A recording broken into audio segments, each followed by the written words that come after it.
अच्छा, कभी सोचा है कि अगर अगर हमारे खिलौने जिनसे हम खेलते हैं वो अचानक जिंदा हो जाएं तो क्या होगा? बस आज हम एक ऐसी ही बहुत प्यारी सी कहानी की दुनिया में चलने वाले हैं।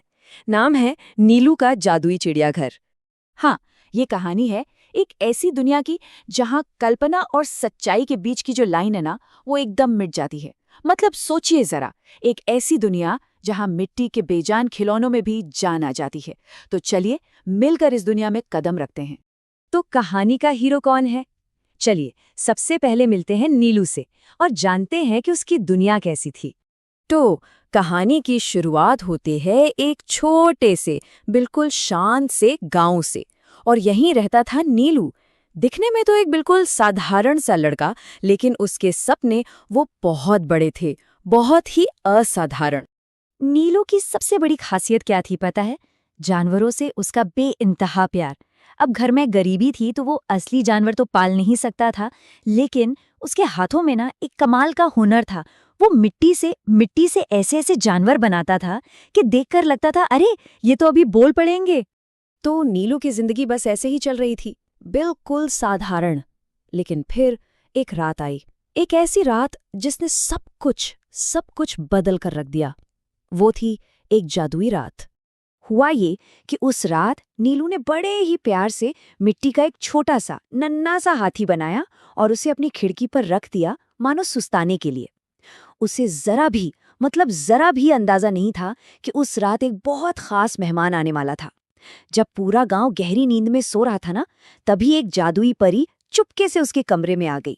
परी ने जब नीलू के बनाए जानवरों को देखा ना, तो देखते ही रह गए। उसमें उसे नीलू की मेहनत दिखी, उसका प्यार नजर आया।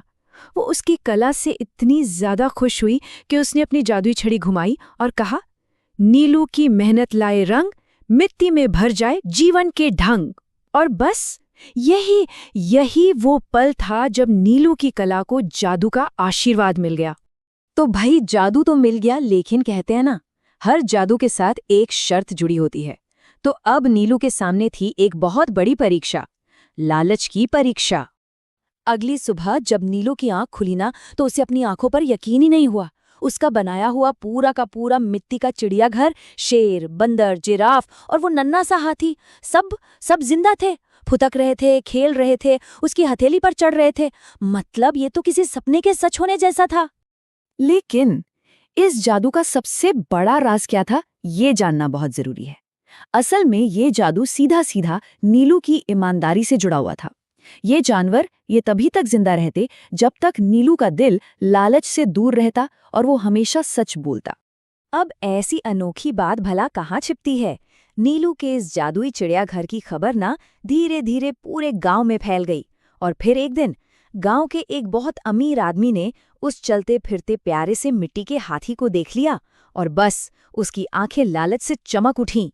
तो देखिए, अब दो चीजें आमने सामने थीं। एक तरफ था नीलू का अपनी कला के लिए सच्चा निस्वार्थ प्यार, और दूसरी तरफ था उस अमीर आदमी का पैसों का लालच। उसने नीलू से सीधे सीधे कहा, यह हाथी मुझे दे दो, मैं तुम्हें इसके बदले इतना धन दूंगा कि तुम्हारी सारी गरीबी दूर हो जाएगी। और अब कहानी अपने सबसे जरूरी मोड़ पर आ पहुंचती है। वो मोड़ जहां नीलू को एक फैसला करना था। ये सिर्फ हाथी की बात नहीं थी, ये तो प्यार के जादू की असली परीक्षा थी। एक पल के लिए, सच में बस एक पल के लिए नीलू का मन डगमगा गया। उसके मन में ख्याल आया, अरे इतने पैसों से तो सारी गरीबी दूर हो जाएगी। और बस जैसे ही उसने उस हाथी को उठाने के लिए अपना हाथ बढ़ाया, जादू टूट गया। वो प्यारा सा जिंदा हाथी देखते ही देखते फिर से मिट्टी का एक बेजान खिलौना बन गया। और उसे एक पल में नीलू को सब कुछ समझ आ गया। नीलू ने फौरन उस अमीर आदमी की तरफ देखा और साफ साफ कह दिया, ये मेरे दोस्त हैं, ये बिकाऊ नहीं हैं। और पता है क्या हुआ? जैसे ही उसके मुंह से ये शब्द निकले, वो हाथी फिर से जिंदा हो गया और प्यार से उसकी नाक पर गुदगुदी करने लगा। नीलू को अपनी सबसे कीमती चीज वापस मिल गई थी। कहते हैं ना, हर कहानी अपने पीछे एक सीख छोड़ जाती है।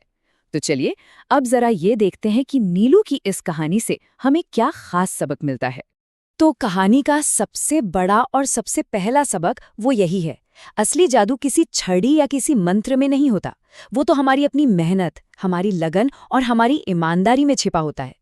सोचकर देखिए, जब भी हम कोई काम पूरे दिल से करते हैं तो वो अपने आप में ही जादुई नहीं बन जाता क्या? और एक बात और, कहानी ये भी सिखाती है कि लालच हमें उन चीजों से भी दूर कर देता है जो हमें सबसे ज्यादा प्यारी होती हैं। नीलू भी तो एक पल के लालच में आकर अपने उस जादुई दोस्त को लगभग खो ही चुका था, है ना?